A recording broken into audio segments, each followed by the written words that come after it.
sebagai raja, berdiri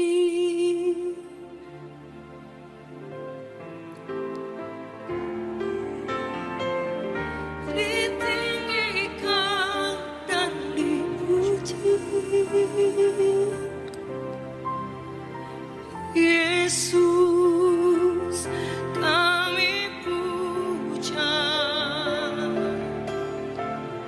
kami sembah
Salam sejahtera Bapak Ibu yang saya kasihi, bertemu kembali dengan saya Pendeta Nathan Jurnawan, dan kita masih tetap menggunakan dunia maya untuk ibadah kita karena masalah COVID ini, dan kemungkinan bisa sampai awal Januari mungkin kita baru bisa aktif untuk beribadah tatap muka. Tetapi saya percaya bahwa ibadah dengan cara apapun tetap tidak bisa menghalangi kita yang rindu untuk bersekutu dengan Tuhan. Nah, hari ini topik yang akan kita kupas adalah dipilih agar berdampak bagi dunia. Namun sebelum kita mendengarkan kebenaran firman Tuhan ini, kita akan terlebih dulu mendengarkan pujian penyembahan yang akan disampaikan oleh Bapak Pendeta Jonathan Prawira. Ada 3 lagu yang akan dinyanyikan oleh beliau. Yang pertama adalah Tuhan pasti punya rencana. Engkau menjadi orang Kristen, saya yakin bukan kebetulan, tapi Tuhan punya rencana sebagaimana yang dikatakan oleh Tuhan, bukan kamu yang memilih aku, tapi aku yang memilih kamu. Nah, di topik firman Tuhan hari inilah kita akan melihat apa rencana di balik pilihan Tuhan. Lalu yang kedua adalah garam dan terang dunia. Salah satu kehendak Tuhan memilih kita adalah agar kita bisa berdampak bagi dunia, menjadi terang dan juga menjadi garam dunia. Namun untuk bisa menjadi terang dan garam dunia, Anda harus diproses seperti sebuah bejana, dibentuk sesuai dengan kehendak, dibentuk sesuai dengan maunya Tuhan. Mari kita mendengarkan pujian penyembahan ini. Saya serahkan kepada Bapak Pendeta Jonathan Prawira, dan juga harapan saya seluruh jemaat bisa mengikuti pujian penyembahan ini di rumah masing-masing. Tuhan Yesus berkati.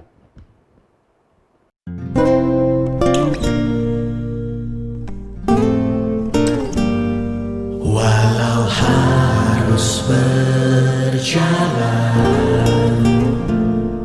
di lembah kekelaman, tak perlu goyah, sebab ku kenal siapa yang ku percaya. Tuhan pasti punya hati yang berbelas kasihan padaku. Tuhan pasti punya cara yang ajaib untuk menolongku. Tuhan pasti punya rencana yang terbaik di dalam hidupku, yang menunjukkan iman dalam perbuatanku.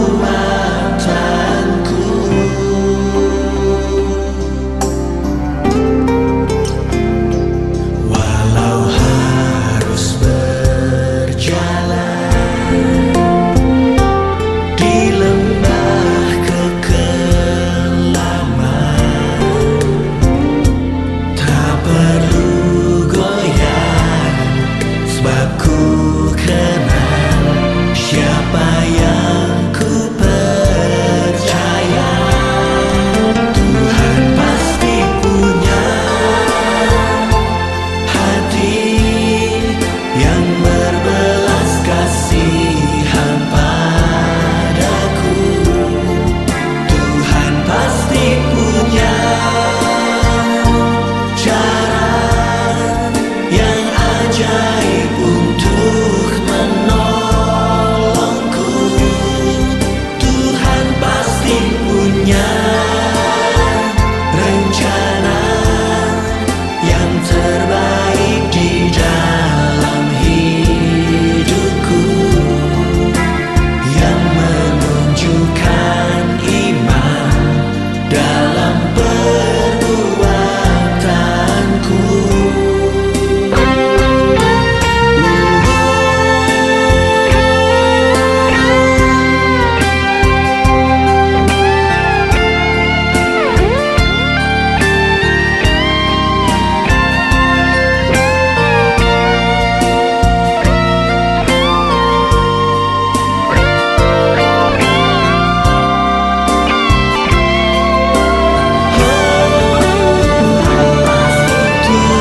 tengah pencobaan, dera dan aniaya akan membuatku sempurna menjadi bejana indah.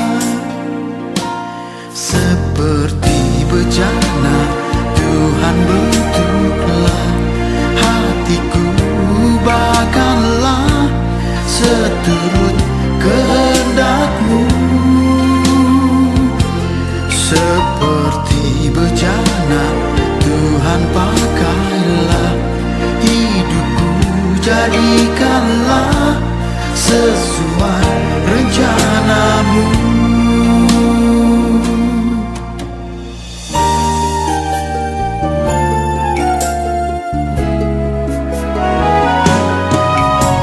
Seperti tanah liat dalam tangan penjunan, demikianlah hidupku dalam tangan-Mu Tuhan.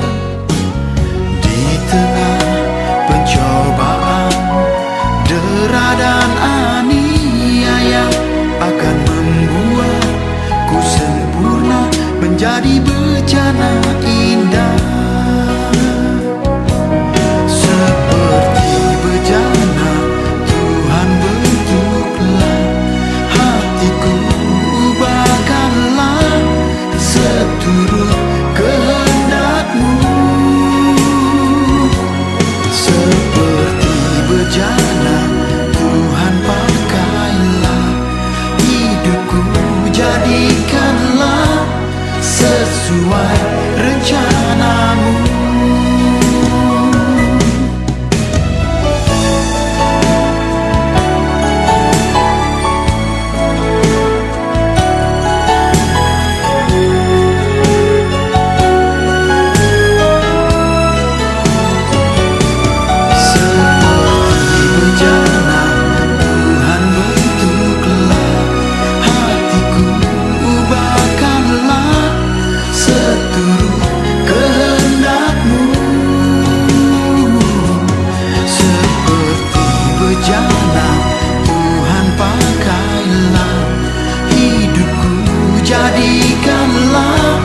Sesuai rencana-Mu.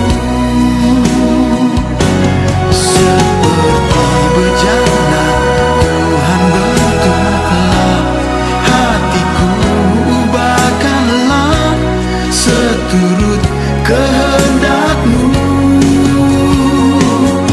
Seperti bejana Tuhan pakailah hidupku, jadikanlah sesuai rencana-Mu. Jadikanlah sesuai rencana-Mu. Jadikanlah sesuai rencana-Mu.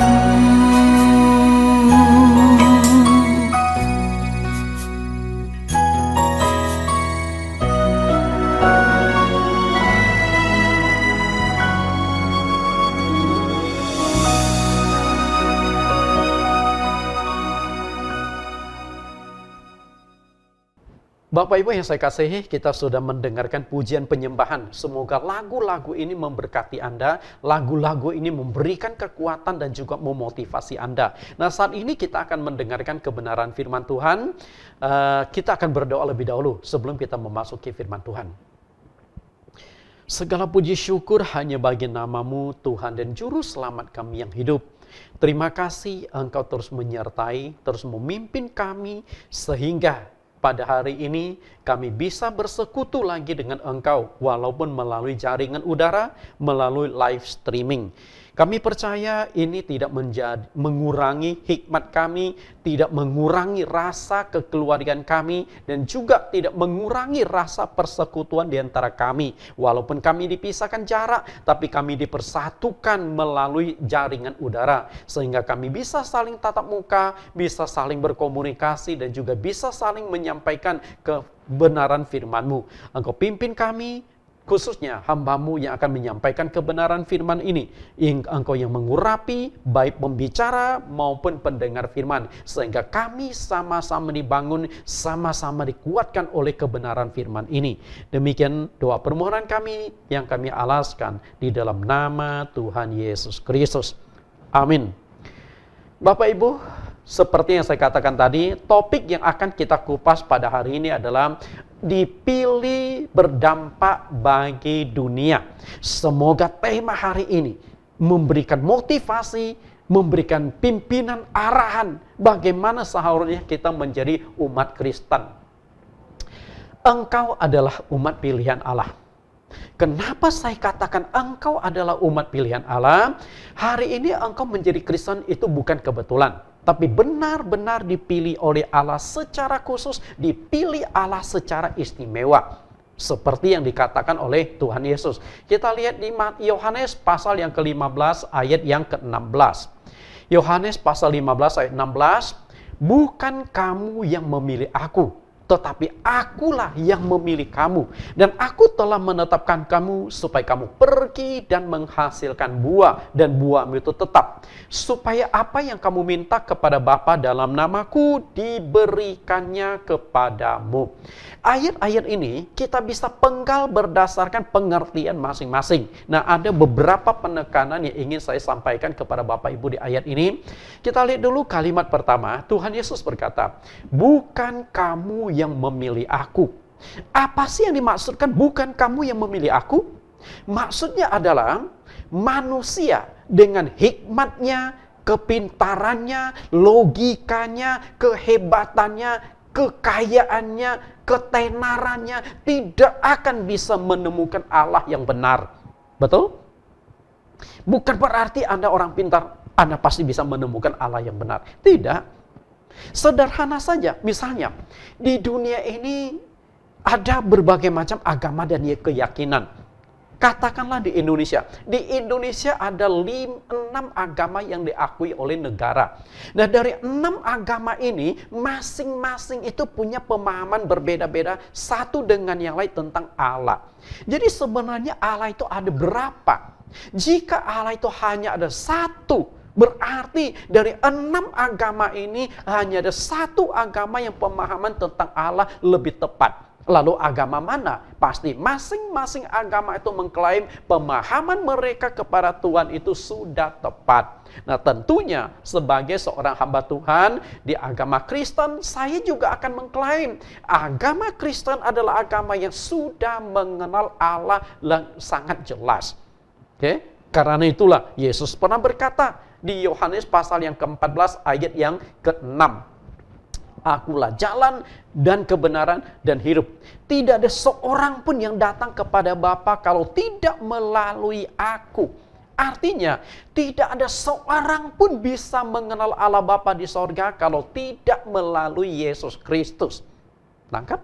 Dialah jalan, dialah kebenaran, dan dia juga yang memberikan kehidupan yang kekal. Kemudian di ayat yang ke-7, Yesus berkata lagi, jikalau kamu sudah mengenal aku, maka engkau sudah mengenal Bapa di sorga. Jika engkau sudah melihat aku, maka engkau sudah melihat Bapa di sorga. Artinya, hanya melalui Yesus Kristus seseorang akan bisa mengenal Allah Bapa di sorga. Karena itulah kenapa saya yakin bahwa agama Kristen sudah memperkenalkan Allah yang benar. Sudah menemukan Allah yang benar.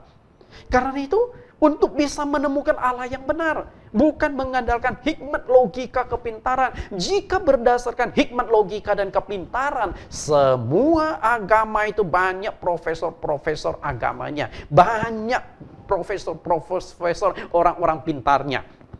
Tapi apakah mereka sudah mengenal Allah yang benar? Itu yang jadi persoalan. Karena itulah Yesus katakan, bukan kamu yang memilih aku. Manusia tidak akan bisa temukan Allah yang benar dengan kepintarannya sendiri. Tapi Yesus berkata kalimat yang selanjutnya, akulah yang memilih kamu. Artinya, hari ini jika engkau bisa menemukan Allah yang benar, hari ini jika engkau bisa masuk ke sebuah agama yang memperkenalkan Allah yang lebih benar, karena Tuhan yang menuntut engkau. Maka di dalam ajaran ini sebagai orang Kristen saya sangat yakin Tuhan yang memilih kita. Nah, lalu bagaimana cara Tuhan memilih kita? Di dunia ini ada 3 kelompok keyakinan. Dari 3 kelompok keyakinan dianut oleh 7 miliar manusia. Dengan kata lain, dari 7 miliar manusia ini terbagi menjadi 3 kelompok keyakinan. Lalu kelompok keyakinan seperti apa saja? Yang pertama adalah ateis. Ateis. Nah, apakah ateis punya keyakinan? Oh, ateis ada. Mereka punya keyakinan. Keyakinan mereka itu bertolak belakang dengan keyakinan umat orang-orang yang beragama. Keyakinan orang ateis itu adalah Allah itu tidak ada. Nah, itu sebuah keyakinan. Mereka yakin bahwa Allah itu tidak ada. Nah, lalu kelompok yang kedua adalah penyembah Allah jamak. Dalam hal ini adalah banyak juga agama-agama yang terjebak menyembah kepada Allah yang banyak. Ada dewa, dewi, ada Tuhan yang banyak. Nah, beberapa agama di dunia menganut penyembahan kepada politeisme. Artinya banyak Allah, banyak dewa yang mereka sembah. Lalu kelompok yang ketiga adalah kelompok penyembah Allah tunggal atau Allah Esa. Hanya ada 3 kelompok manusia kalau berkaitan dengan masalah keyakinan. Ateis, Allah jamak, dan Allah tunggal. Tidak ada lagi kelompok yang keempat. Artinya sebentar dia ateis, sebentar dia percaya Tuhan. Enggak kan? Ateis, ateis. Percaya Tuhan, ya percaya Tuhan. Lalu percaya Tuhan terbagi lagi penyembah Allah jamak atau penyembah Allah tunggal. Nah, lalu dari ketiga kelompok ini Tuhan mulai memilih. Kita lihat, saya ingin fokuskan ke Allah tunggal ini. Di Allah tunggal ini lalu terbagi lagi menjadi 3 agama. Yudaisme, kemudian Kristen, dan Islam.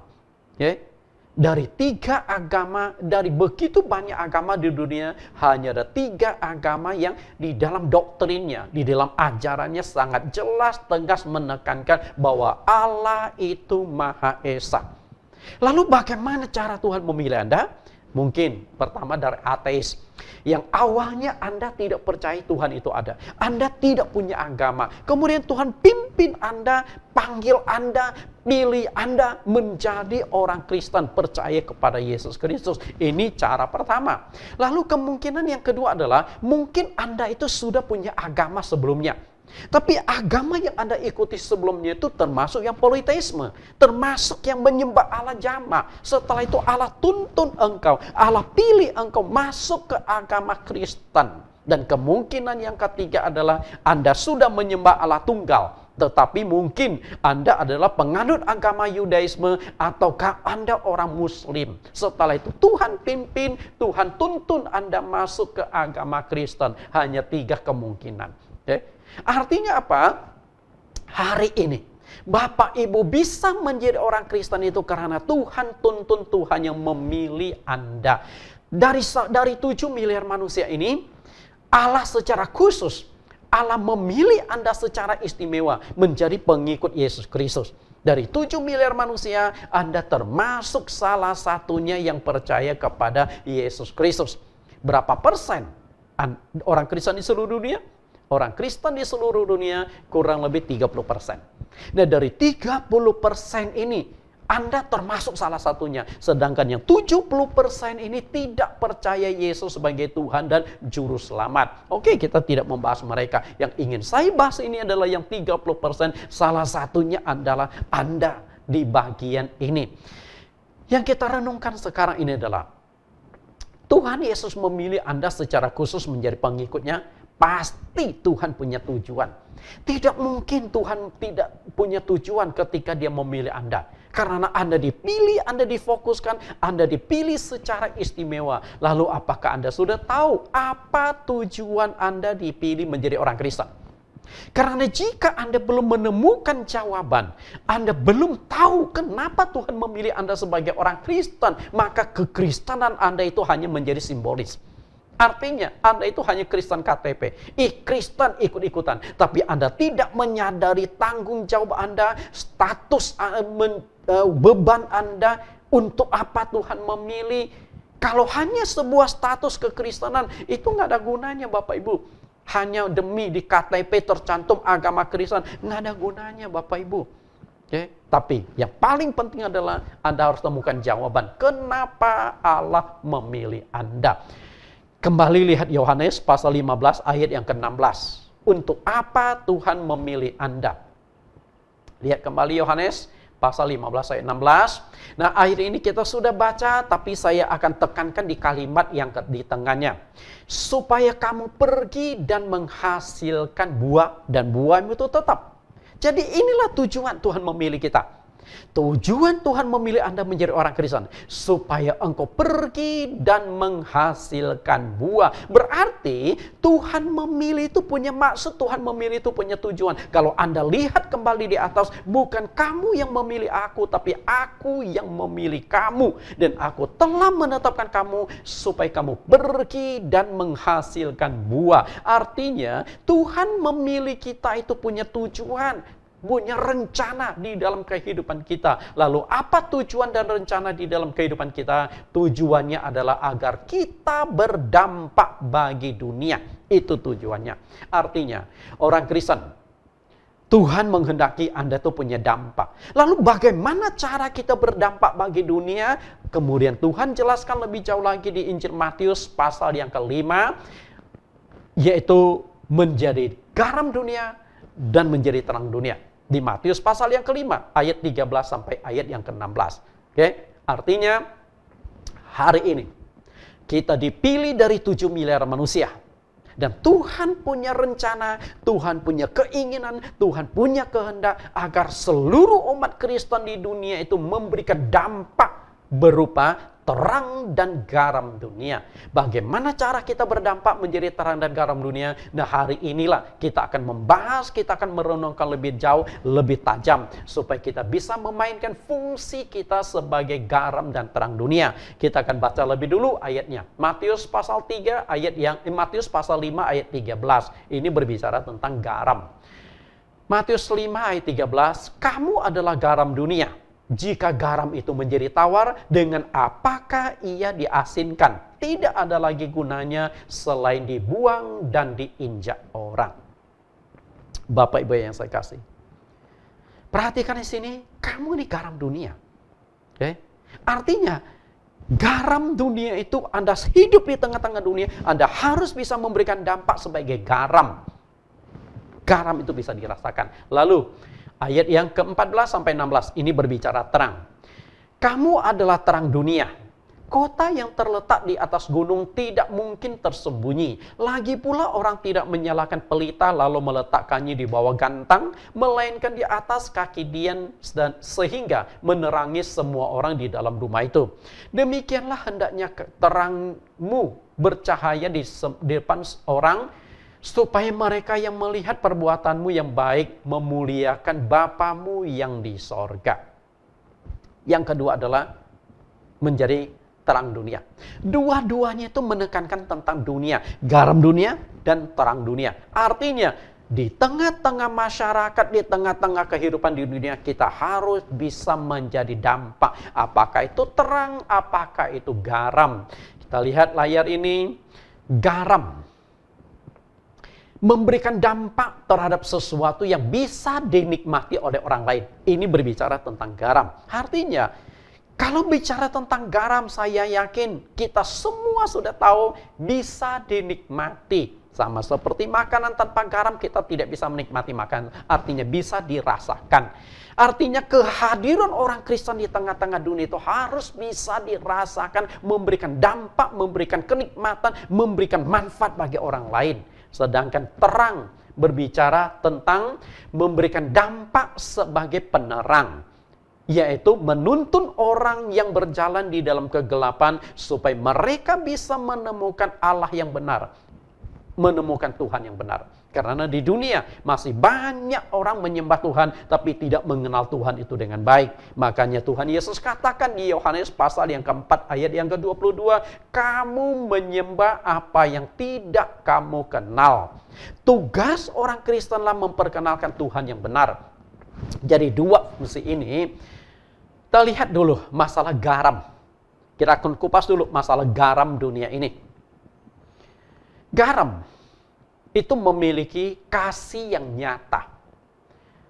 Di dalam kekristenan, ajaran paling penting, ajaran paling utama itu adalah kasih. Satu kali ada orang-orang Yahudi, sekelompok pemimpin agama Yahudi datang kepada Tuhan Yesus. Mereka bertanya, hukum apakah, hukum manakah yang terutama dan yang pertama dalam hukum Taurat dan kitab para nabi? Yesus berkata tentang kasih. Hukum yang pertama dan terbesar adalah kasihilah Tuhan Allahmu dengan segenap hati, dengan segenap jiwa dan segenap akal budimu. Dan hukum yang kedua adalah kasihilah sesamamu manusia seperti dirimu sendiri. Kedua hukum inilah tergantung seluruh kitab para nabi dan hukum Taurat. Itu dicatatkan di Matius pasal yang ke-22. Bapak Ibu yang saya kasihi, artinya apa? Di dalam ajaran utama di dalam kekristenan itu adalah kasih. Dimulai dari kasih Kristus, dimulai dari kasih Allah di dalam Yohanes pasal 3 ayat yang ke-16. Karena begitu besarnya kasih Allah akan dunia ini, sehingga ia telah mengaruniakan anaknya yang tunggal, supaya setiap orang yang percaya kepadanya beroleh kehidupan yang kekal. Dengan kata lain, dimulai dari kasih Allah. Kasih Allah mengirimkan anaknya, Yesus Kristus yang disalibkan di Bukit Golgota, supaya setiap orang memperoleh pengharapan, supaya setiap orang mendapatkan anugerah. Karena itulah, Yesus Kristus pun sudah dianugerahkan, sudah dikirim ke dunia, supaya Yesus memberikan dampak di dunia. Dan bagaimana dampak Yesus Kristus? Saya katakan dampak Yesus Kristus itu luar biasa. Hanya satu pribadi, Yesus Kristus, dia memberikan dampak ke seluruh dunia, memberikan dampak ke 30% dari penduduk bumi saat ini percaya kepada Yesus Kristus sebagai Tuhan dan Juru Selamat. Artinya dampaknya itu luar biasa. Kita lihat masalah garam ini. Garam ini artinya memiliki perkataan dan perbuatan yang baik. Orang Kristen sebelum percaya Tuhan dengan sesudah percaya Tuhan harus memiliki perbedaan. Perkataanmu, perbuatanmu, jika sebelum percaya Tuhan Yesus engkau adalah orang-orang dunia, punya perkataan perbuatan secara duniawi, tapi setelah percaya Tuhan Yesus engkau harus berubah. Jika tidak berubah, artinya pilihan itu menjadi sia-sia, pilihan itu tidak kena sasarannya. Yang kedua adalah murah hati dan suka menolong orang yang berada di dalam kesulitan. Itulah tanggung jawab orang Kristen. Nah, ini berbicara tentang garam. Anda peduli enggak terhadap orang lain? Karena kalau Anda peduli, maka Anda sudah memainkan fungsi sebagai garam. Kalau engkau tidak peduli, maka engkau tidak bisa memainkan fungsi sebagai garam. Kita lihat satu orang yang begitu berdampak di dalam hidupnya di masyarakat, khususnya di kota Yope, bernama Dorcas atau Tabita. Kisah Rasul pasal 9 ayat 36. Di Yope ada seorang murid perempuan bernama Tabita, dalam bahasa Yunani Dorcas. Perempuan itu banyak sekali berbuat baik dan memberi sedekah. Nah, inilah orang Kristen yang sesungguhnya, orang Kristen yang berdampak. Perhatikan, Dorcas atau Tabita ini sudah percaya kepada Tuhan Yesus sebagai Tuhan dan Juru Selamatnya. Karena itulah disebut sebagai murid. Inilah kekristenan yang sesungguhnya. Inilah yang perlu kita contoh. Lalu ayat 37, tetapi pada waktu itu ia sakit lalu meninggal. Dan setelah dimandikan, mayatnya dibaringkan di ruang atas. Lida dekat dengan Yope. Ketika murid-murid mendengar bahwa Petrus ada di Lida, mereka menyuruh 2 orang kepadanya dengan permintaan, segeralah datang ke tempat kami. Lalu ayat yang ke-39. Maka berkemaslah Petrus dan berangkat bersama-sama dengan mereka. Setelah sampai di sana, ia dibawa ke ruang atas dan semua janda datang berdiri dekatnya. Dan sambil menangis mereka menunjukkan kepadanya semua baju dan pakaian yang dibuat Dorcas waktu ia masih hidup. Dari ayat 39 ini kita tahu profesi dari Dorcas. Rupanya dia tuh punya keahlian, yaitu menjahit baju. Rupanya waktu dia menjahit baju, dia perhatikan banyak janda-janda yang bajunya sobek. Karena janda-janda itu mungkin miskin, akhirnya Dorcas menggratiskan. Dia hanya menggunakan keterampilannya menjahit baju. Setelah jahit, dia kembalikan kepada janda itu tanpa dibayar. Karena itulah dia benar-benar memberikan dampak Dia benar-benar bisa memainkan fungsi sebagai garam. Sehingga banyak janda-janda yang merasakan kasih, perhatian dari Dorcas ini. Sehingga ketika Dorcas ini jatuh sakit, banyak janda yang mengunjunginya. Dan ketika janda ini meninggal, banyak janda-janda yang menangisinya dan merasa kehilangan Dorcas ini. Bagaimana hidupmu? Kalau hidupmu orang merasa kehilangan ketika engkau meninggal, maka hidupmu berharga.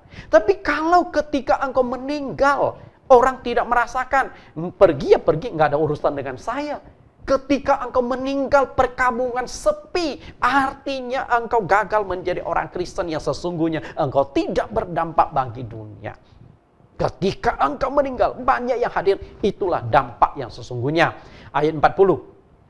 Tetapi Petrus menyuruh mereka semua keluar, lalu ia berlutut dan berdoa, kemudian ia berpaling ke mayat itu dan berkata, Tabita, bangkitlah.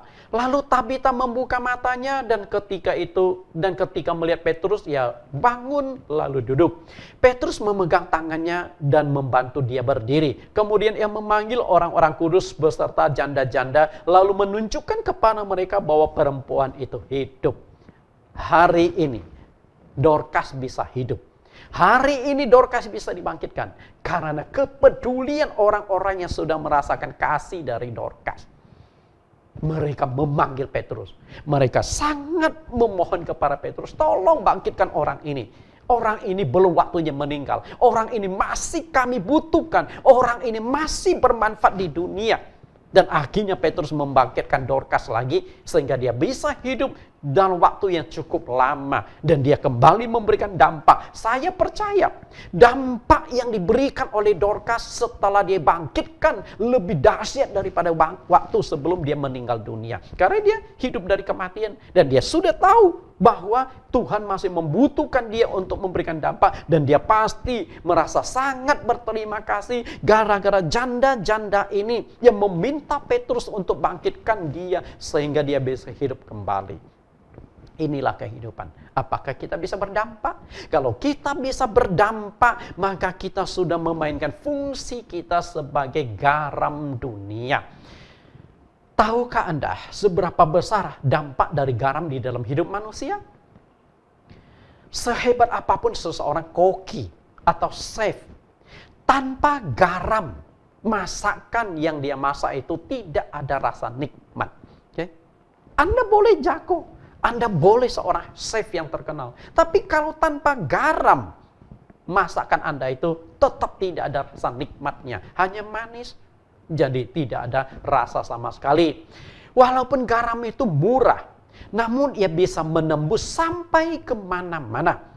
Garam terdapat di kampung-kampung, di rumah-rumah miskin, sampai di tempat-tempat kota besar, di rumah konglomerat, dan juga sampai di meja seorang presiden. Artinya, garam ini dia bisa berada di mana-mana. Di level atas dia oke, level menengah dia oke, level bawah pun dia oke. Artinya garam ini hidup beradaptasi di dalam masyarakat di seluruh dunia. Seharusnya orang Kristen pun bisa seperti itu.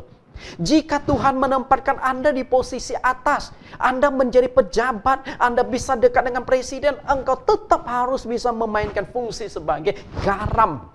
Engkau bisa sebagai pejabat menggarami negara di mana engkau diangkat sebagai pejabat. Dan jika engkau sebagai seorang konglomerat, engkau bisa memberikan dampak, bisa menjadi garam bagi bos-bos, bagi pengusaha-pengusaha yang belum percaya kepada Tuhan Yesus Kristus, supaya mereka pun akhirnya tahu bahwa engkau adalah orang Kristen yang memberikan dampak bagi dunia.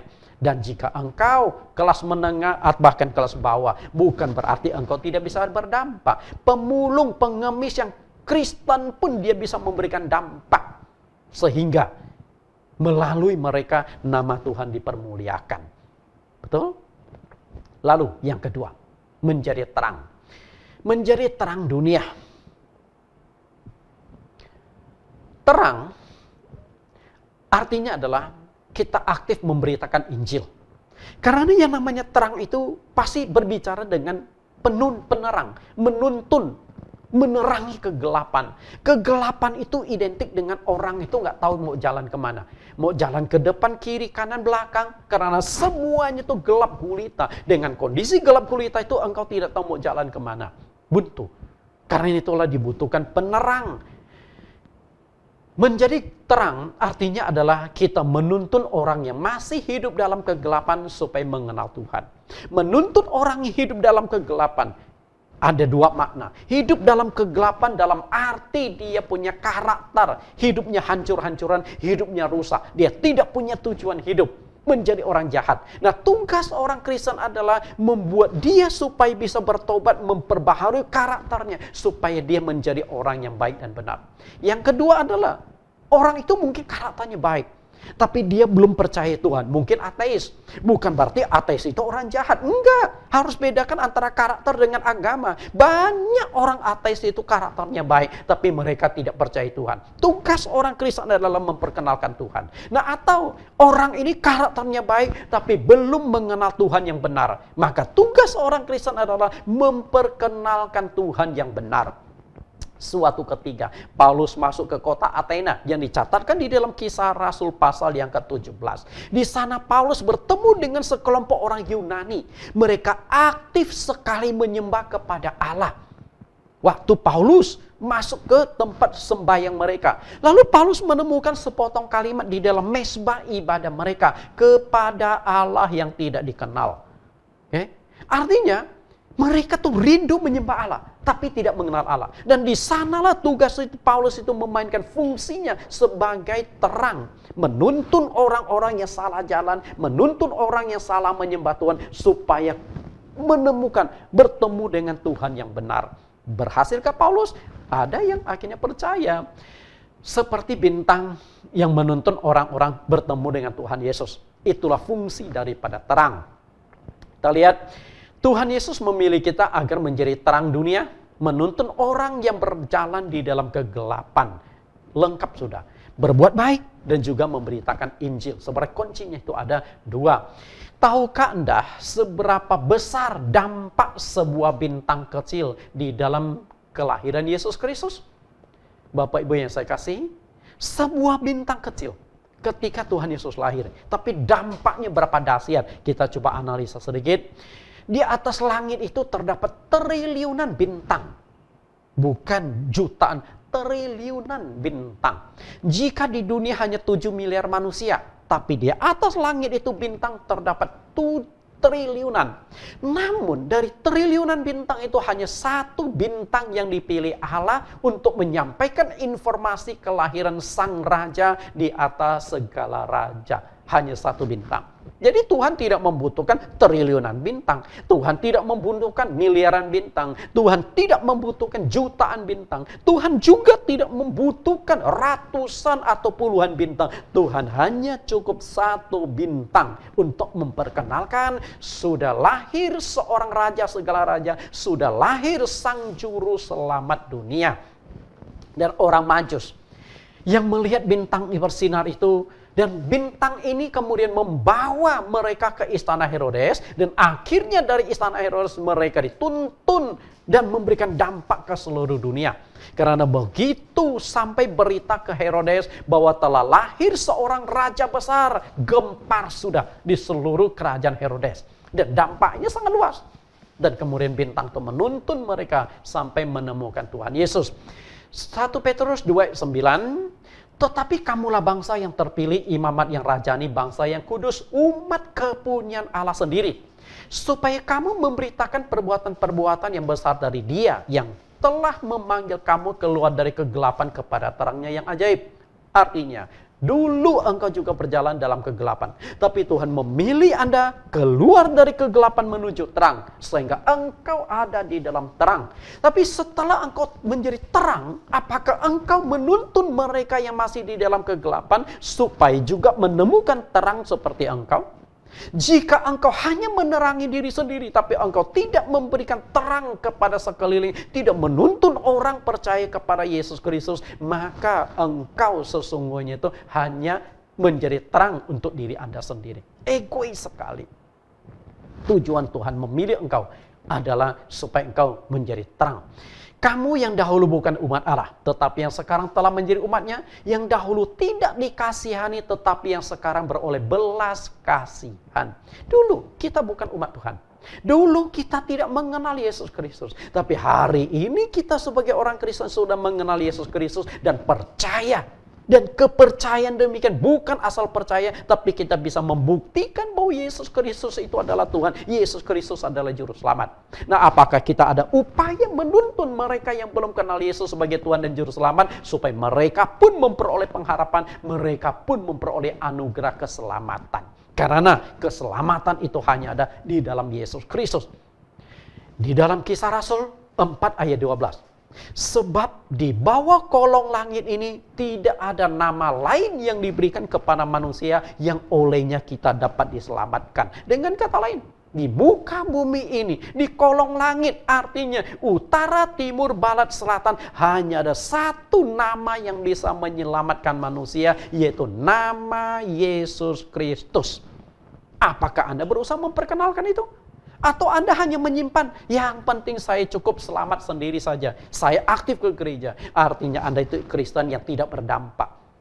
Tujuan Tuhan memilih kita adalah memberikan dampak. Supaya kita memberitakan anugerah keselamatan kepada semua orang. Coba Anda berpikir sejenak. Sejak Anda kenal Tuhan Yesus, sudah berapa banyak jiwa yang Anda bawa kepada Tuhan Yesus? Coba renungkan. Saya bersyukur bahwa Tuhan, saya bisa mengenal Yesus Kristus sebagai Tuhan dan Juru Selamat.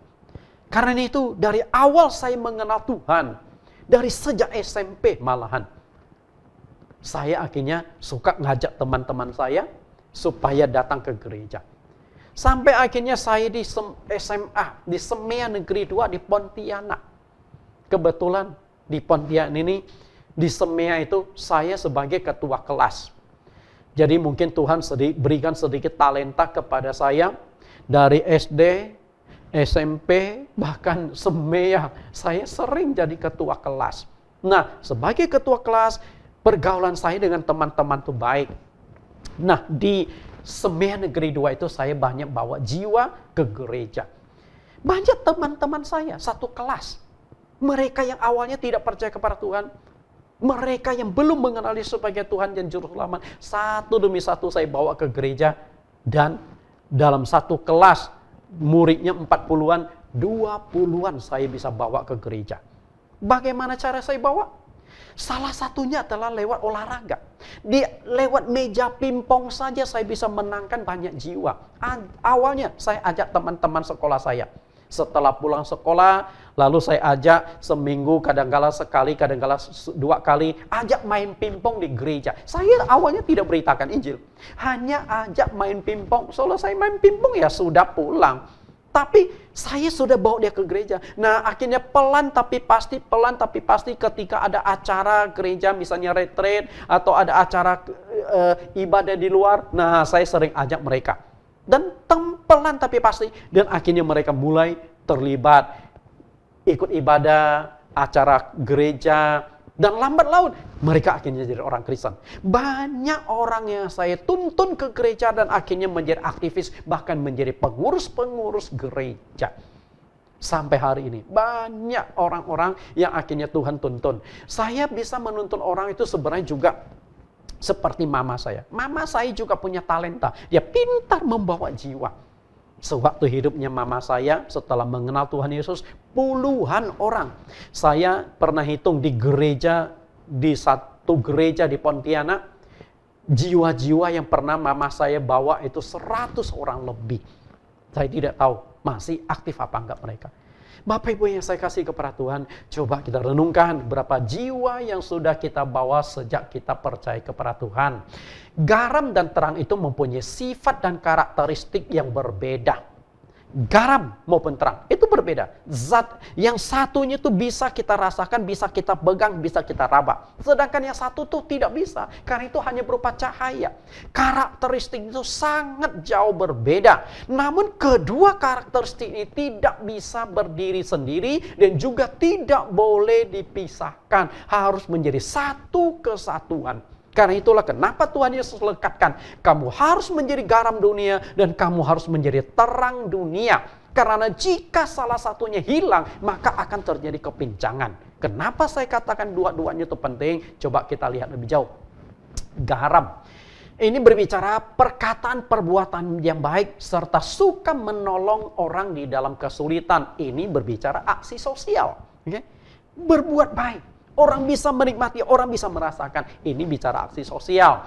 Artinya, Anda ketika melakukan aksi sosial ini, melalui misalnya Anda kunjungi panti asuhan, rumah jompo, dan kalau Anda punya duit, ya Anda bisa dirikan rumah jompo, panti asuhan, dan itu sebenarnya kerinduan kami, kerinduan saya secara pribadi, dan saya yakin kerinduan itu Tuhan akan kabulkan suatu saat. Saya sangat imani karena itu. Percayalah, suatu saat kami akan punya rumah jompo, suatu saat kami akan punya panti asuhan, kami punya sekolah, sehingga bisa berdampak.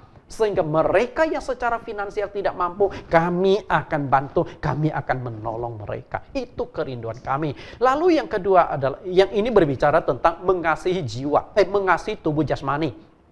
Oke, ketika berbicara tentang garam, sama seperti garam itu dirasakan oleh tubuh. Garam itu berdampak langsung ke tubuh. Karena orang yang kurang garam juga nanti tubuhnya lemas ya. Ini berdampak langsung kepada jasmani. Nah, ini berbicara tentang garam. Lalu yang bagaimana dengan terang? Sebagai terang, kita harus menuntun orang yang hidup dalam kegelapan kepada jalan yang benar. Dengan cara memberitakan Injil, keselamatan kepada mereka. Jadi kalau terang ini berbicara tentang sesuatu yang tidak bisa kita raba, sesuatu yang abstrak. Lalu apa itu? Yaitu mengasihi jiwa manusia. Artinya kita menyelamatkan mereka. Itulah tugasnya orang Kristen. Kita perhatikan fisiknya, kita juga perhatikan jiwanya. Maka tidak boleh pincang. Jika engkau hanya menjadi garam, artinya engkau hanya berbuat baik, tapi engkau tidak berusaha menyelamatkan jiwa mereka, masih kurang, masih cacat. Engkau baru memainkan fungsi 50%. Atau engkau aktif memberitakan Injil, tapi engkau tidak peduli kepada kehidupan jemaat yang miskin ini. Iman mereka juga tidak bertumbuh. Jadi dua fungsi ini harus kita mainkan dengan baik. Tuhan Yesus, ketika dia masih hidup di dunia, ketika dia melakukan pelayanan, dia juga memperhatikan dua hal ini, memainkan fungsi sebagai garam. Sisi jasmani, Tuhan Yesus menyembuhkan berbagai macam penyakit dan kelemahan para manusia. Ini garam, Bapak Ibu. Kita bicara garam. Lalu Tuhan Yesus juga mengusir setan yang merasuki seseorang. Kemudian Tuhan Yesus juga peduli kepada ekonomi mereka. Tuhan Yesus pernah memberi makan 5.000 orang dengan 5 roti 2 ikan. Artinya ini berbicara jasmani. Penyakitnya disembuhkan, makanannya Tuhan perhatikan. Inilah garam. Lalu bagaimana dengan terang? Tuhan dari sisi rohani manusia, Yesus mengajar, memberitakan Injil keselamatan agar manusia itu mengenal, menyembah Allah yang benar. Dan akhirnya yang dilakukan oleh Tuhan Yesus yang terakhir adalah mati di atas kayu salib demi menebus dosa manusia. Ini tidak kaitan dengan jasmani. Karena kematian Yesus Kristus di atas kayu salib adalah menyelesaikan dosa manusia. Dosa itu berbicara di dalam. Inilah terang. Jadi Yesus pun memainkan dua fungsi, sebagai garam dan juga sebagai terang. Memperhatikan jasmani manusia, juga memperhatikan rohani manusia. Karena itu kita tetap harus bisa memainkan dua fungsi ini, garam dan terang dunia. Itulah kehendak Tuhan, kerinduan Tuhan. Karena itulah dia memilih kita, tujuannya adalah seperti itu. Jadi ketika berbicara kasih, yaitu mengasihi jasmani manusia, dan juga kita mengasihi rohani manusia. Andai kata Anda seorang anak, Anda hanya berbakti kepada orang tua Anda. Kasih makan, kasih uang, memberikan perhatian secara fisiknya, tapi engkau tidak berusaha menyelamatkan dia, tidak berusaha memberitakan Injil kepada dia. Kasih yang demikian itu kasih yang fana. Karena suatu saat orang tua Anda akan meninggal dan tidak masuk ke surga, tanggung jawab Anda. Karena itu, sebagai orang Kristen, kita bukan hanya mengasihi sesama manusia secara fisik, tapi kita juga mengasihi sesama manusia itu secara rohanian. menyelamatkan mereka supaya mereka tidak binasa. Justru menurut saya, kasih yang sesungguhnya, kasih yang abadi adalah selamatkan jiwa mereka supaya tidak binasa, tidak masuk ke api neraka. Nah, kita lihat prinsip kerja. Prinsip kerja, baik garam maupun terang adalah menghancurkan diri sampai tidak bersisa. Prinsip kerjanya sama. Walaupun tadi saya sudah katakan karakteristik dari garam dan terang itu berbeda jauh. Yang satunya bisa dilihat ada wujud, yang satunya tidak bisa kita pegang, tidak ada wujud karena itu terang. Tidak bisa kita raba, tidak bisa kita rasakan dengan tangan. Tapi garam bisa. Tapi fungsinya atau cara kerjanya itu sama, yaitu menghancurkan diri. Baik garam maupun terang itu bermuara pada kasih. Anda perhatikan dua gambar yang saya munculkan. Satunya itu adalah garam. Ketika garam Anda masukkan ke dalam air, Anda aduk-aduk, garam itu sudah nggak kelihatan, sudah terlarut bersama dengan air, itu garam, menghancurkan diri. Jika garam tidak menghancurkan diri, maka garam itu nggak akan berfungsi. Demikian pula terang, ibarat sebuah lilin tadi. Kalau lilin itu tidak dibakar, maka lilin itu nggak akan bisa memberikan terang. Tapi ketika lilin itu dibakar, dia akan terbakar, lumer sampai habis lilin itu. Lumer semuanya. Itulah pengorbanan. Kasih adalah pengorbanan. Engkau tidak bisa berkorban tanpa kasih. Okay? Engkau bisa berkorban tanpa kasih. Artinya, engkau melakukan pengorbanan, tapi landasannya bukan kasih. Landasannya mungkin karena kewajiban. Landasannya mungkin karena Anda takut, misalnya di lampu merah. Anda kasih uang kepada pengamen mereka yang minta-minta di lampu merah. Apakah landasannya kasih? Belum tentu. Okay? Karena Anda takut, mobil Anda dicoret, mobil Anda dirusak. Beberapa kali saya terpaksa memberi kepada orang yang ada di lampu merah dan yang minta itu anak muda. Kalau yang meminta itu nenek-nenek tua atau orang yang cacat, kita kasih mungkin memberikan berdasarkan belas kasihan. Tapi ini anak muda sehat, badannya malah gemuk. Cuman mukanya agak garang, punya kumis, jenggot. Ya. Nah waktu dia minta, kasar lagi, ketok-ketok pintu kaca. Kita awalnya jengkel, tapi setelah itu dia perlihatkan tangannya, ternyata di tangannya itu ada sebuah paku. Lalu mau dikasih enggak? Ya terpaksa lah buka jendela mobil, lalu kasih uang. Kalau enggak, dia mungkin enggak maksa Anda, tapi dia akan lewat dengan membawa paku itu. Set, mobil Anda sudah tergores. Mana yang harus Anda lakukan? Perbaiki mobil, gopek ceng, atau Anda kasih goceng, ataupun 2.000. Mana yang Anda pilih? Ya terpaksa lah kita pilih, betul? Memberi tanpa kasih. Nah, tapi kalau engkau mau mengasihi tanpa berkorban, itu tidak mungkin. Kalau engkau mau mengasihi itu pasti berkorban. Pengorbanan itulah yang dituntut oleh Tuhan. Artinya Anda harus bisa menyangkal diri dan memikul salib. Lukas 9 ayat 23. Katanya kepada mereka semua, setiap orang yang mau mengikut aku, ia harus menyangkal diri, memikul salib dan mengikuti aku. Inilah pengorbanan. Penyangkalan diri artinya sudah tidak ada aku lagi. Pengorbanan. Ketika engkau dihina, ketika engkau dicaci maki, engkau bisa nggak terima. Atau engkau akan lawan balik. Itu berbicara karakter. Dan kemudian mengikut Tuhan dalam memikul salib. Itu adalah beban sebagai Kristen. Punya tanggung jawab kekristenan itu sendiri. Bapak Ibu yang saya kasihi. Nah, apakah hidupmu di dunia ini punya dampak? Dampak di dalam keluargamu. Bagaimana engkau memberikan dampak? Baik sebagai terang maupun sebagai garam di tengah-tengah keluargamu. Atau engkau memberikan dampak di tempat kerjamu. Apakah orang merasakan dampakmu sebagai garam dan terang dunia di tempat kerja terhadap rekan-rekan kerja? Seorang guru, apakah murid-muridnya bisa merasakan engkau adalah terang dan garam dunia? Kemudian memberikan dampak di tengah-tengah masyarakat. Apakah kehadiranmu di tengah masyarakat, masyarakat merasakan engkau enggak? Lalu yang paling besar adalah dunia. Apakah kehadiranmu di tengah dunia ini orang merasakan tak? Tidak. Nah kalau tidak, waktu kita hidup di dunia memberikan dampak. Jadi ketika berbicara tentang dampak ini, waktu kita hidup di dunia hanya ada 3 kemungkinan. Yang pertama adalah orang yang ikut sejarah. Ketika bicara sejarah, ada 3 kemungkinan. Pertama adalah ikut sejarah. Artinya sejarah berjalan, kita ikuti saja. Setelah kita mati, mati, kita tidak meninggalkan apapun. Kita hanya ikut sejarah. Yang kedua adalah korban sejarah. Korban sejarah itu artinya Anda dikorbankan, Anda menjadi tumbal di dalam sebuah sejarah.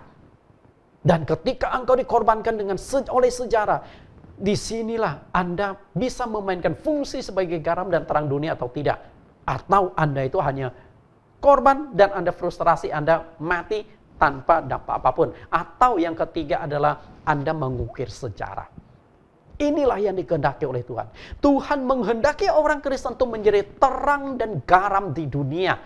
Terang dan garam di dunia. Artinya engkau punya dampak di dunia. Engkau harus mengukir sebuah sejarah di dunia dengan cara apapun. Artinya itu begini loh. Setelah engkau meninggalkan dunia ini, ada sesuatu yang engkau tinggalkan bagi dunia. Ada sesuatu yang masih bisa dikenang oleh orang lain waktu engkau sudah meninggal dunia. Jangan setelah meninggal, orang tidak ada ngenang apapun. Nah, apa yang bisa Anda lakukan? Anda bisa lakukan banyak hal. Sehingga walaupun engkau sudah meninggal dunia, orang itu masih bisa mengenang, oh ini loh hasil karyanya. Misalnya Presiden Jokowi, setelah dia meninggal. Nah, hasil karyanya, tol-tol yang begitu banyak dia bangun. Orang masih nikmati, orang masih kenal. Oh ini loh jalan tol yang dibangun oleh Jokowi. Nah itulah yang dikehendaki oleh Tuhan Yesus kepada orang Kristen. Mengukir sejarah. Bapak Ibu yang saya kasihi, dampak ketika kita hidup di dunia ini hanya 3 kemungkinan tadi, numpang lewat, atau kelewatan, atau berdampak positif. Numpang lewat artinya Anda tidak memberikan dampak apapun bagi masyarakat, bagi dunia. Dampak kemungkinan yang kedua adalah kelewatan. Artinya Anda gagal menjadi orang Kristen, bahkan mencemarkan nama baik kekristenan. Dan yang ketiga adalah berdampak positif. Artinya Anda bisa menjadi terang maupun garam di dunia. Itu yang dikehendaki oleh Tuhan. Dan dampak-dampak menjadi terang maupun garam dunia ini hanya bisa kita lakukan dengan satu kata kunci, yaitu perubahan. Engkau harus bisa memperbaiki diri sendiri.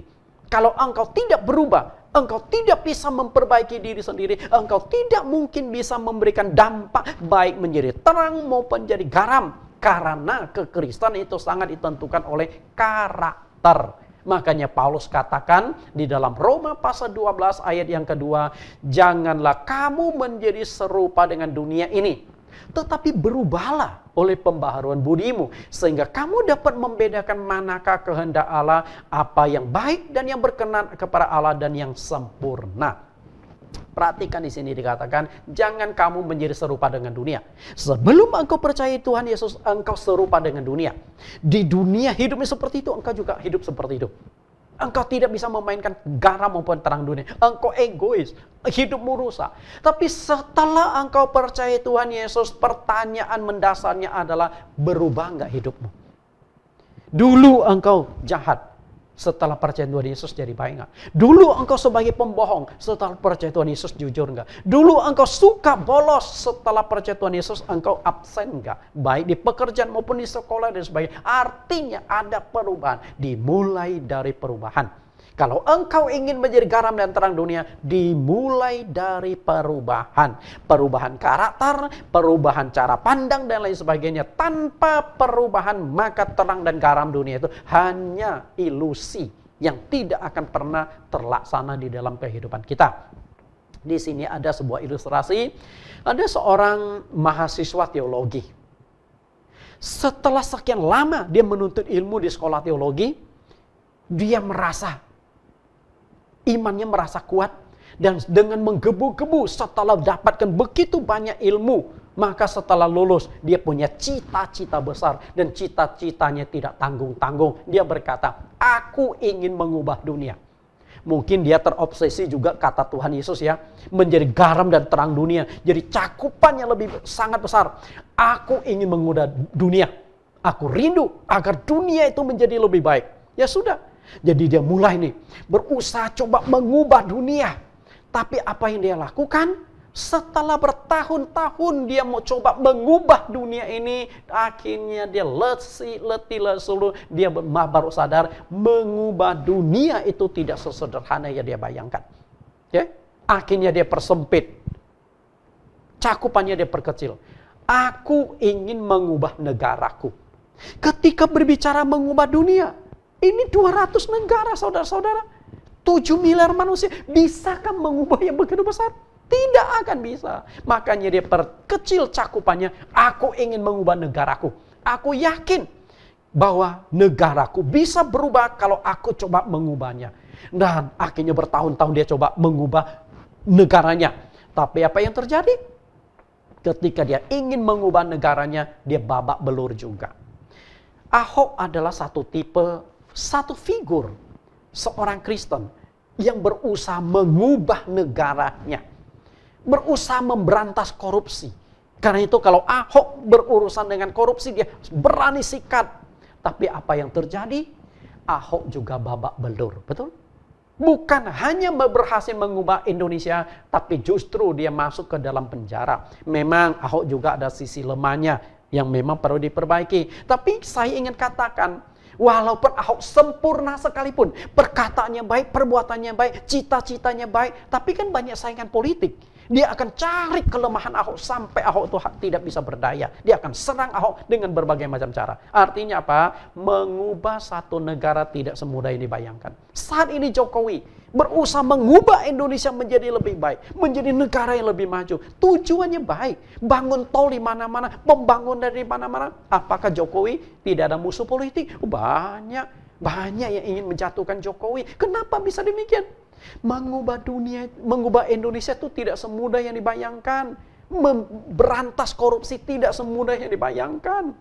Lalu anak muda ini, mahasiswa teologi ini, mempersempit lagi. Aku ingin mengubah kotaku. Kalau sudah bicara negara kan luas nih. Dari Sabang sampai Merauke. Akhirnya dia persempit. Aku ingin mengubah kotaku. Katakanlah dia tinggal di Jakarta. Lalu dia bercita-cita agar Jakarta itu dia perbaiki. Fasilitasnya macam-macam, banjir diberantas. Apakah sanggup? Ternyata setelah bertahun-tahun dia kepingin kotanya berubah, tetap babak belur. Hanya banjir aja Jakarta. Berapa banyak gubernur yang gagal. Betul? Tidak mudah untuk mengubah. Kota saja kita tidak sanggup ubah. Nah setelah itu dia frustrasi. Lalu dia persempit lagi. Dia berkata, aku ingin mengubah keluargaku. Dan ketika dia sudah lupakan dunia, sudah lupakan negaranya, sudah lupakan kotanya, fokus dia sekarang adalah mengubah keluarganya sendiri. Nah sejak dia mulai fokuskan kepada keluarga, apa yang dia lakukan? Mulailah istrinya diatur sesuai dengan kehendak dia. Oke, kamu harus begini-begini, anak diatur. Nah lambat laun apa yang terjadi? Hubungan dia dengan istrinya mulai renggang. Hubungan dengan anaknya mulai renggang. Karena bapaknya dianggap terlalu banyak mengatur. Okay? Terlalu cerewet, ini salah, itu salah. Memang tujuannya itu baik. Okay? Tapi mungkin cara menyampaikannya keliru. Lambat laun akhirnya anak istri sudah menjauh. Suatu hari dia duduk termenung. Kenapa ya? Tujuan saya itu baik loh. Mengubah istri saya, mengubah anak saya. Tapi kenapa saya juga masih gagal? Di dalam kesendirian termenung itulah akhirnya dia berkata, kayaknya yang harus saya lakukan adalah mengubah diri saya sendiri. Oke? Dan ketika dia mulai fokus, kayaknya saya yang harus berubah lebih dulu. Ketika fokusnya, akhirnya dia perbaiki karakternya, perkataannya, perbuatannya. Nah ketika dia mulai banyak berubah, banyak berikan perhatian kepada anak istri, dan anak istri kemudian pelan-pelan mulai dekat. Sehingga keluarga itu menjadi harmonis, saling mengasihi, saling menyayangi, saling mendukung. Nah akhirnya karena dia begitu pintar membina keluarganya, akhirnya tetangga kiri kanan mulai melirik. Dulu kok keluarga itu banyak berantem, sekarang kok adem, banyak bercanda ya. Nah akhirnya tetangga mulai dekati, apa sih resepmu? Nah kemudian dia mulai ceritakan resepnya. Kemudian tetangga mulai menyebar. Satu tetangga ke tetangga lain. Apa yang terjadi? Akhirnya satu kampung dia banyak suami-suami yang berubah. Dan ketika suami yang berubah, banyak keluarga yang dipulihkan. Ya. Nah setelah kampungnya berubah, tanpa disadari berubah menjadi kota. Dari kota, negara, bahkan dunia. Artinya apa? Mengubah dunia dimulai dari Anda. Kalau setiap pribadi orang Kristen di seluruh dunia mengubah dirinya, membentuk dirinya menjadi terang dan garam dunia, maka seluruh dunia akan berubah. Pertanyaannya adalah, kita bisa enggak mengubah diri sendiri? Kalau kita bisa mengubah diri sendiri, maka dunia bisa kita ubah. Kita bisa menjadi garam dan terang dunia. Nah, untuk bisa memberikan dampak bagi dunia, Anda tidak mesti menjadi orang hebat. Tidak mesti jadi pejabat. Untuk mengubah dunia, Anda tidak mesti jadi orang kaya. Orang miskin juga bisa dampak. Anda tidak mesti jadi orang terkenal. Anda tidak mesti menjadi orang yang pintar. Anda tidak mesti menjadi orang super. Oke, cukup jadi diri Anda sendiri, menjadi Kristen yang sesungguhnya. Artinya Kristen yang bisa menjadi garam dan terang dunia di sekelilingmu, di tempat tinggalmu. Dan ketika engkau bisa menjadi terang dan garam dunia di mana engkau hidup, maka itu akan berdampak. Kristen akan berdampak karena seluruh dunia 2,3 juta orang Kristen. Kalau semua Kristen itu bisa memberikan dampak, dunia itu pasti berubah. Untuk bisa memberikan dampak bagi dunia, Anda cukup menjadi terang dan garam di sekelilingmu. Jadi sebenarnya sederhana, cukup jadi terang dan garam di sekelilingmu. Ya. Hal yang kecil dan sederhana yang Anda lakukan bagi orang-orang sekelilingmu akan berdampak besar bagi masyarakat dan juga berdampak bagi dunia. Sebenarnya saya mau cuplikan satu video bagaimana memberikan dampak, namun waktunya tidak memungkinkan sehingga video ini saya tidak putarkan. Bapak Ibu yang saya kasihi, demikianlah kebenaran firman Tuhan hari ini. Bagaimana kita dipilih, dan tujuan kita dipilih adalah memberikan dampak bagi dunia, menjadi garam dan terang dunia. Kalau hidup Anda bisa menjadi garam dan terang dunia, maka kekristenan itu ada di dalam diri Anda. Anda bersatu dengan Tuhan, Tuhan berada di dalam diri Anda. Tuhan Yesus memberkati. Kita tundukkan kepala kita akan berdoa. Segala puji syukur hanya bagi nama-Mu Tuhan dan Juru Selamat yang hidup. Kami bersyukur bahwa hari ini kami menjadi orang Kristen. Engkau sudah memilih kami secara istimewa. Engkau sudah pilih kami secara unik. Sehingga hari ini kami menjadi umat pilihan-Mu. Engkau sudah tebus kami. Namun ada satu tanggung jawab di dalam kekristenan kami, yaitu menjadi garam dan terang dunia. Terus tuntun kami Tuhan, sertai kami, supaya pilihan atas diri kami tidak menjadi sia-sia. Kami bisa menghasilkan terang dan kami bisa menjadi garam di tengah-tengah dunia. Kami bisa memberikan dampak kepada orang-orang sekeliling kami, kepada tetangga kiri kanan kami, di masyarakat kami, di negara kami, bahkan akhirnya di semua negara. Karena dimulai dari diri kami sendiri. Berikan kekuatan kepada kami supaya kami berubah menjadi orang yang lebih baik lagi. Terima kasih Tuhan. Semoga kebenaran firman ini menuntun kami, membentuk diri kami menjadi Kristen yang sejati. Tuhan Yesus memberkati kami. Di dalam nama-Mu kami telah berdoa dan mengucap syukur. Amin. Bapak Ibu, kita sudah mendengarkan kebenaran firman Tuhan dan saat ini kita akan mendengarkan pengumuman dan juga doa syafaat.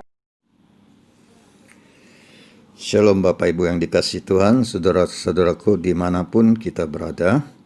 Bahwa pagi menjelang siang ini kita sudah menerima firman Tuhan yang telah disampaikan oleh hambanya, yaitu Bapak Pendeta Nathan Jurnawan. Namun sebelum masuk dalam doa, saya akan membacakan beberapa pengumuman sebagai berikut. 1. Berhubung kegiatan kunjungan atau visitasi ke rumah jemaat belum bisa dijalankan, maka bagi jemaat yang punya masalah dan kesulitan dan membutuhkan konsultasi dengan gembala, dapat menghubungi nomor beliau secara pribadi 0856 9495 3333. 2. Kelas pengajaran Alkitab Zoom Sabtu depan tanggal 5 Desember 2020 jam 19 sampai jam 21 akan membahas tema baru, yakni Allah yang sejati adalah Sang Pencipta. 3.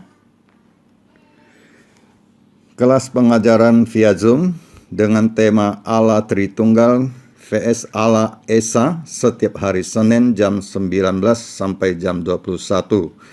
Pelajaran ini akan diadakan 10 kali pertemuan. Topik pelajaran tanggal 7 Desember 2020 dengan tema Allah Allah inkarnasi menjadi manusia. Untuk informasi silakan menghubungi Ketua Kelas Pendeta Tony Hartanto dengan nomor kontak 0813 8863 3968. Demikian pengumuman. Mari Bapak Ibu kita satukan hati, kita berdoa. Terima kasih Bapa kami yang kami sembah dalam nama Yesus Kristus Tuhan.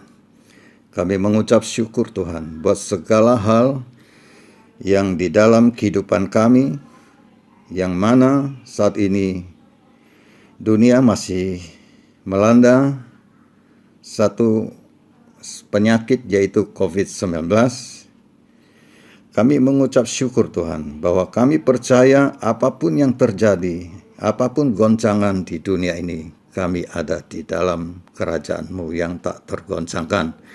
Terima kasih Tuhan, sekalipun kondisi dunia, ekonomi, segala sakit penyakit dan lain sebagainya, kami serahkan semuanya hanya ke dalam tangan-Mu, terutama kami berdoa buat bangsa kami, bangsa Indonesia. Kami percaya Engkau akan ikut campur tangan mengenai ekonomi, segala sakit penyakit COVID-19 dan vaksin yang sedang akan dipergunakan oleh pemerintah Indonesia. Kami percaya semuanya kami serahkan ke dalam tangan-Mu. Apapun yang akan dilakukan buat bangsa kami percaya semuanya ada di dalam pertolongan-Mu Tuhan. Kami serahkan semuanya hanya ke dalam tangan kasih-Mu. Terima kasih Tuhan. Kami juga mau berdoa Tuhan bahwa kalau nanti setelah kondisi sudah memungkinkan kami boleh beribadah, namun kami mempunyai satu kerinduan untuk gereja-Mu ini Tuhan, bahwa kami boleh mempunyai satu gedung tersendiri. Bapa, kami minta dalam nama-Mu, biarlah kami boleh membelinya dengan pertolongan-Mu, dengan berkat-Mu, melalui jemaat-Mu, melalui hamba-hamba-Mu. Semuanya Engkau pakai dengan luar biasa untuk memuliakan nama-Mu Bapa. Kami juga berdoa Tuhan buat semua jemaat-jemaat-Mu yang masih ada sakit penyakit, apapun yang menjadi sakit penyakitnya Tuhan, kami minta Tuhan biarlah pertolongan-Mu untuk menjamah mereka semua yang sedang mengalami kelemahan tubuh ini Tuhan. Buat Tan Eliezer, buat Lim Him Lang, yaitu mama dari Ibu Rahel, mertua Bapak Pendeta Nathan yang masih dirawat jalan Bapak. Dan juga dengan saudara kami Pak Kim Meng, juga kami serahkan ke dalam tangan-Mu. Ibu Selvi yang masih ada ladang pankreas yang dirawat di rumah, Tuhan juga tolong Tuhan. Dan kesehatan Ibu Yohanawati juga Engkau rawat Tuhan, Engkau berikan kekuatan kesembuhan. Dan kalau dia mau rindu untuk menjual rumahnya, Tuhan biarlah Engkau berikan yang terbaik. Engkau tolong Tuhan. Juga Ibu Sudiati yang berada waktu yang lalu dirawat di rumah sakit. Tolong Bapak, juga Bapak Darmawan yang dikabarkan ada positif COVID-19. Tuhan tolong, Tuhan jauhkan mereka dari segala mara bahaya. Juga dari Dr. Astari, anaknya Pendeta Yemima akan operasi amandel. Tuhan juga ikut campur tangan Tuhan. Terima kasih Bapak, juga kami bawa semua para tenaga medis yang sedang melayani di rumah sakit Tuhan. Tuhan juga lindungi mereka semua, bahwa Pendeta Dr. Ibu Lilis Haryanti Asari, juga Ibu Lilim Candana, dan juga Dr. Lisan, semuanya para medis, para dokter, perawat, semuanya kami serahkan ke dalam tangan-Mu Tuhan. Terima kasih Bapa. Kami juga berdoa buat semua jemaat-jemaat-Mu, hamba-hamba-Mu yang sedang melayani pekerjaan-Mu Tuhan. Tuhan lindungi dari mereka segala mara bahaya Tuhan. Penyertaan-Mu sempurna buat mereka. Terutama kami berdoa buat hamba-Mu Bapak Pendeta Nathan Jurnawan yang masih terus melayani di luar. Tuhan, kami percaya tangan-Mu yang ajaib selalu melindungi hamba-Mu ini. Kau berkati pelayanannya, Kau berkati anak istrinya, orang tuanya, semuanya. Kau berkati dan Engkau lindungi semua. Kami serahkan semua kehidupan kami, keluarga-keluarga kami, orang-orang pilihan-Mu semua Tuhan ada di dalam penyertaan-Mu yang sempurna. Terima kasih Bapa. Inilah doa kami. Kami percaya apa yang kami doakan dalam nama-Mu Yesus Tuhan. Engkau sendiri yang melakukannya. Demikian doa kami hanya dalam nama-Mu Yesus Kristus Tuhan. Namun sebelum kami mengakhiri ibadah ini, kami mau terima berkat-Mu melalui hamba-Mu, yaitu Bapak Pendeta Nathan Jurnawan. Haleluya. Amin. Bapak Ibu, kita sudah mendengarkan pengumuman dan juga doa penutup, doa syafaat, dan saatnya kita akhiri ibadah kita. Mari angkat tangan Bapak Ibu, kita akan terima berkat. Sukacita, kemuliaan yang kekal, penghiburan yang ajaib dari Tuhan Yesus akan turun atas saudara sekalian. Maka saudara akan diberkati dalam hal ekonomi, saudara akan diberkati dalam hal kesehatan, saudara akan diberkati di dalam hal pekerjaan. Masing-masing kasih Tuhan akan menyertaimu saat ini sampai selama-lamanya. Kita naikkan pujian Rumah Doa di bagian ref. Jadikan aku Tuhan rumah doamu, agar semua suku bangsa datang menyembahmu.